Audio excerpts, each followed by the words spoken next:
আসসালামু আলাইকুম রহমতুল্লাহি ওয়াবারাকাতুহ।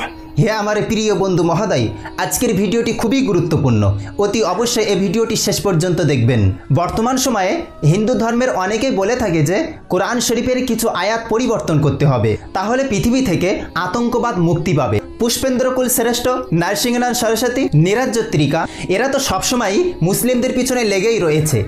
এরা যখনই কথা বলে, এরা যখনই মুখ খোলে, তখনই এদের মুখ থেকে মুসলিমদের কথা বার হয়। তাছাড়াও যদি বাসুদেব গুরুজিও তিনি এও বলেছেন যে কোরআন শরীফের মধ্য থেকে কিছু আয়াত পরিবর্তন করলে পৃথিবী থেকে আতঙ্কবাদ মুছে যাবে। প্রিয় বন্ধু মহোদয়, এক হিন্দু ভাই রবিকান্ত ভারতী, সে এক হাতে কোরআন শরীফ আর এক হাতে অথর্ববেদ নিয়ে এই সমস্ত হিন্দু নামের কলঙ্ক কিছু ব্যক্তিদের মুখ বন্ধ করে দিল। পবিত্র কোরআন শরীফের আয়াত পরিবর্তন করা নিয়ে এই হিন্দু ভাই রবিকান্ত ভারতী কি বলেছেন তার শেষ পর্যন্ত দেখুন।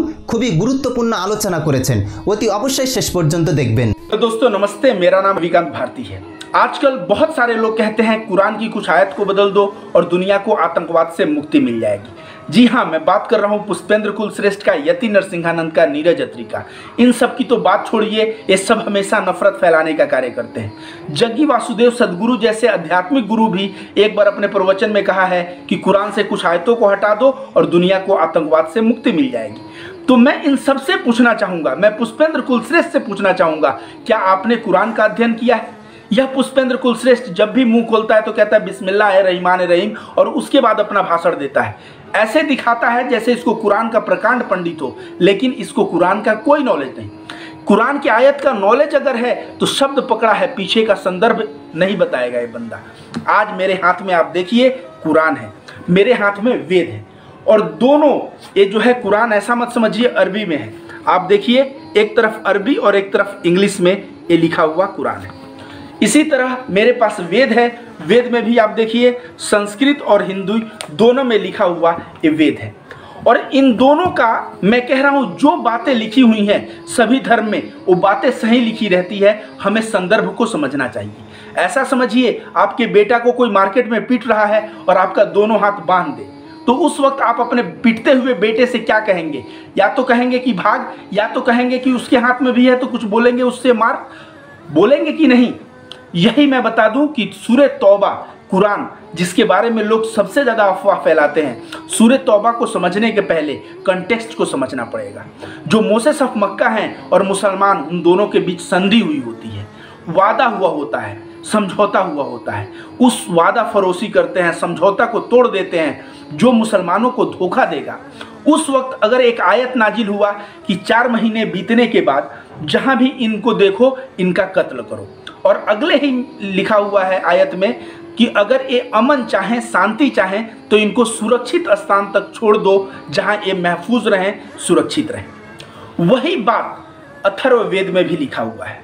जी हाँ, अथर्ववेद का 19 कांड का कांड 19 का 28 और 29 नंबर सुक्ता में लिखा हुआ है, हे दुश्मन विदारक सेनापति, आप हमारे दुश्मन को छेद डालिए। आप अगले मंत्र में हमारे दुश्मन को काट डालिए। अगले मंत्र में लिखा हुआ है आप हमारे दुश्मन को जला डालिए। उसके अगले मंत्र में लिखा हुआ हमारे दुश्मन को पीस डालिए। इस तरह की बातें, ये मैं हवा हवाई बात नहीं कर रहा हूँ, इसको खोल के, इसको पढ़ के ऑन कैमरा मैं आप लोगों को दिखाऊंगा।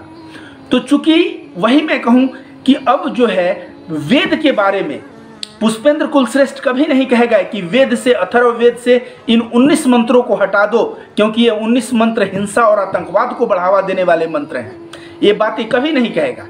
जग्गी वासुदेव सदगुरु को भी मैं कहना चाहूँगा कि आपको वेद पढ़ना चाहिए और तब ऐसी बातें करनी चाहिए।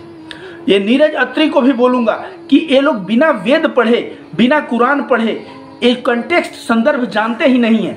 आप मुंह खोलोगे बोलेगे कुरान का आयत बदल दो। क्या कुरान हराम में पा गए हो क्या? ये कुरान को बहुत हल्के में ले लिए हो क्या? ये बताओ, आप कुरान का संदर्भ नहीं जानते हो और किस तरह से कह सकते हो? चूंकि बीजेपी सरकार सत्ता में है और जो है आप अल्पसंख्यक मुसलमान कम संख्या में हैं, तो आप लोग हिंदू जो है ज़्यादा संख्या में है। इसका मतलब ये नहीं कि मुंह खोल के बार बार बोला जाएगा कि कुरान की आयत बदल दो, कुरान की आयत बदल दो। दोस्तों, मैं आप लोगों के बीच अभी जो है अथर्ववेद का वो जो 19 मंत्र कह रहा हूँ, वो 19 मंत्र को पढ़ के दिखाऊंगा। और उसके बाद दोस्तों आप सभी देख सकते हैं यहाँ अथर्ववेद भाग 2 लिखा हुआ है। यहाँ पे देखिए क्या लिखा हुआ है, 19 कांडम मतलब 19 कांड है। यहाँ पे देखिए क्या लिखा हुआ है, 28 दर्भमणि सूक्त। अब इसमें पहला मंत्र आप पढ़िए, हे पुरुष आपकी लंबी आयु तथा तेजस्विता हेतु हम इस दर्भमणि को तुम्हारे शरीर के साथ बांधते हैं। यह दर्भमणि शत्रुओं का विनाश करने वाली तथा ईर्ष्या करने वाले शत्रुओं के हृदय को व्यथित करने वाली है। अगला मंत्र, मंत्र नंबर 2 पढ़िए, हे दर्भमणि विदारक शक्ति, आप ईर्ष्या करने वाले शत्रुओं के हृदय प्रदेश को तथा मन को संताप से भर दें और उन शत्रुओं के घर परिवार जानवर इत्यादि सभी को सूर्य के तप्त से नष्ट कर डालें। अगला मंत्र पढ़िए, मंत्र 3, हे दर्भमणि आप ईर्ष्या करने वाले शत्रुओं को ग्रीष्म के सदृश तप्त करते हुए विनष्ट कर डालें। आप शक्तिशाली इंद्रदेव के सदृश आंतरिक और बाहरी क्षमता से शत्रुओं के हृदय क्षेत्र को विदर्ण कर डालें। आइए चौथा नंबर पढ़ते हैं, हे दर्भमणि आप द्वेषी शत्रुओं और बैर की भावना रखने वाले शत्रुओं के हृदय को भेद डालें। उनके मस्तकों को आप वैसे ही काट के गिरा दें जैसे पृथ्वी के त्वचा रूपी ऊपरी भाग को मानव घर बनाते समय काटकर फेंक देता है। उसके बाद देखिए मंत्र नंबर 5, हे दर्भमणि आप हमारे बैरियों को तथा सैन्य दल का गठन करने वाले शत्रुओं को विनष्ट कर डालें। संपूर्ण दुष्ट शत्रुओं को नष्ट कर दें और सभी विद्रोही शत्रुओं को तहस नहस कर डालें। हे दर्भमणि, अगला 6 नंबर, हे दर्भमणि आप हमारे वैरियों को तथा हमारे लिए सैन्य बल गठन करने वाले शत्रुओं को छेद डालें।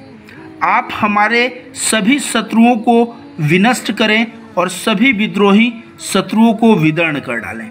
आइए 7 नंबर पढ़ते हैं हम लोग, हे दर्भमणि आप हमारे वैरियों को काट डालें और हमारे निमित्त सैन्य दल का गठन करने वाले शत्रुओं का कर्तन कर डालें। आप हमारे सारे दुष्ट शत्रुओं को काट डालें और द्वेष भाव रखने वाले शत्रुओं का कर्तन कर डालें।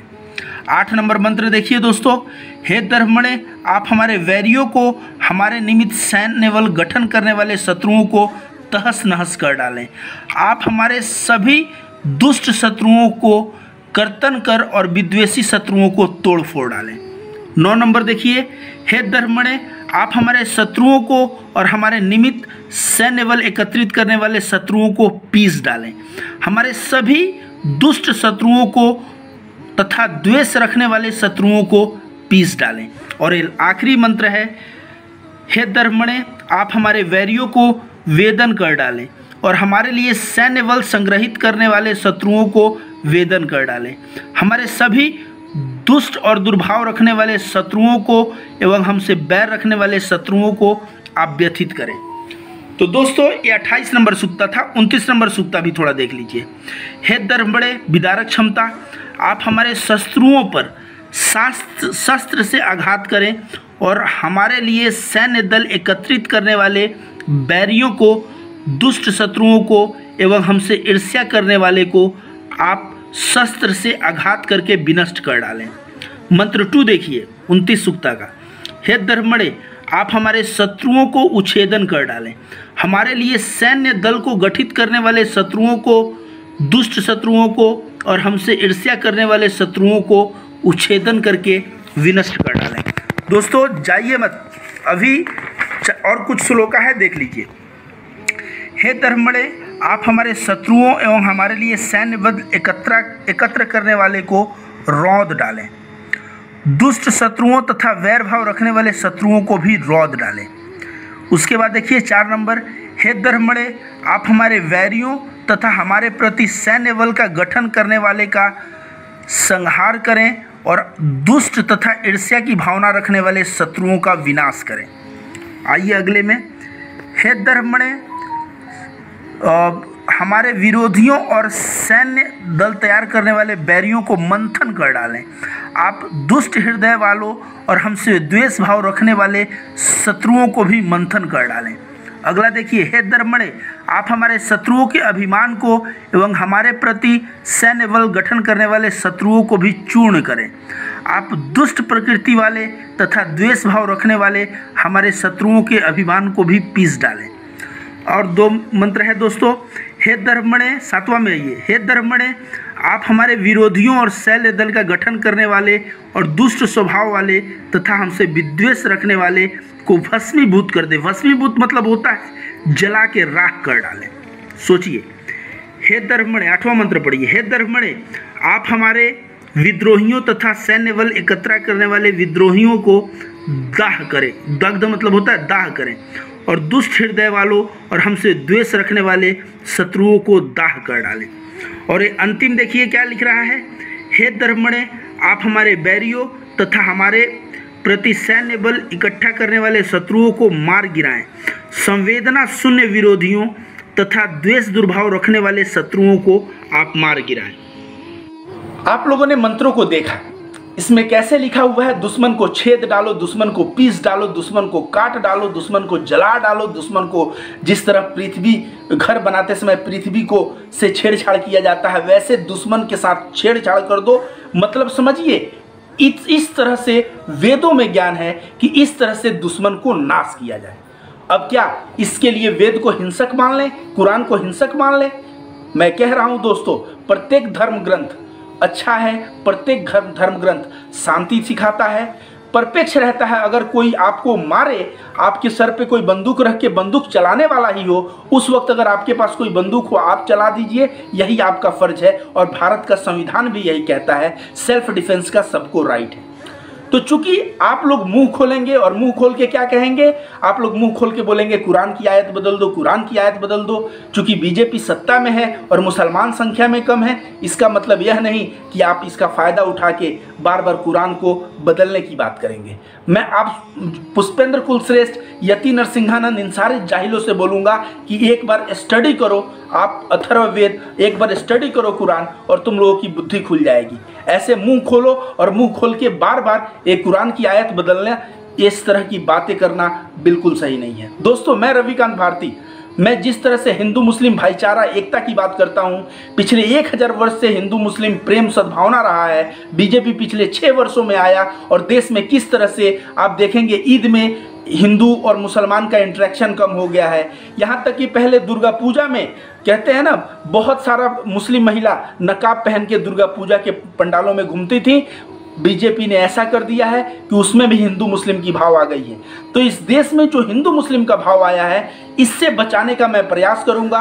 और जिस तरह से मैंने कुरान और अथर्ववेद इन दोनों के बारे में बात किया, इन दोनों की चीज़ों को आप लोगों के बीच पढ़ के बताया, वैसे ही मैं आगे अपना काम निरंतर जारी रखूंगा। धन्यवाद दोस्तों। প্রিয় বন্ধু মহোদয়, এই ভিডিওটি আপনারা দেখলেন, শুনলেন এবং বুঝলেন। আপনাদের মূল্যবান মতামত কমেন্ট করে জানিয়ে যাবেন এবং এই ভিডিওটি বেশি বেশি শেয়ার করে সকলকে ও সকল মুসলিম উম্মাহকে দেখার সুযোগ করে দেবেন। আর হ্যাঁ, এই চ্যানেলে যদি আপনি নতুন হয়ে থাকেন তাহলে অবশ্যই চ্যানেলটি সাবস্ক্রাইব করে পাশে থাকবেন।